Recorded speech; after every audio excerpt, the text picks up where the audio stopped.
Life is an adventure আৰু এতিয়ালৈকে মোৰ জীৱনৰ আটাইতকৈ এটা এডভেঞ্চাৰাছ ট্ৰিপ এইটো এটা হ'বলৈ গৈ আছে, য'ত বিভিন্ন আমি নতুন নতুন অভিজ্ঞতা পালোঁ আৰু বহুত ছাৰপ্ৰাইজেছ পালোঁ, গম পাইছেনে?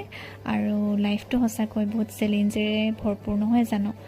আৰু চামটাইমছ উই ফেচ চেলেঞ্জেছ ডেট মেক আছ ফিল স্কেয়াৰ্ড। বহুত ভয়ো খালোঁ দেই এইটো ট্ৰিপত। আৰু এনেকৈ আমি শিকি যাব লাগিব আৰু ব্ৰেভ হ'ব লাগিব আৰু গৈ থাকিব লাগিব, নহয় জানো? আমাৰ জীৱনটো হঠাতে কোনো পৰিকল্পনা নোহোৱাকৈ আমি হিমালয় পৰ্বতমালাৰ ওপৰত অৱস্থিত উত্তৰ পূব ভাৰতৰ এখন ৰাজ্য, কি হ'ব পাৰে জনাবচোন? তালৈ গ'লোঁ। সঁচাকৈ ফুৰিব গ'লে মানুহৰ মন দেহ কিমান ফ্ৰেছ হৈ আহে, নহয়নে? যাব লাগে মাজে সময়ে, বন্ধুবৰ্গৰ লগতে হওক বা পৰিয়ালৰ লগতে হওক। আৰু এইটো বিশেষকৈ মই ইমান দূৰ কেতিয়াও ৰোড ট্ৰিপ কৰা নাই, এইটো প্ৰথমবাৰৰ বাবে ইমান দীঘল এটা লং জাৰ্ণি কৰিছোঁ।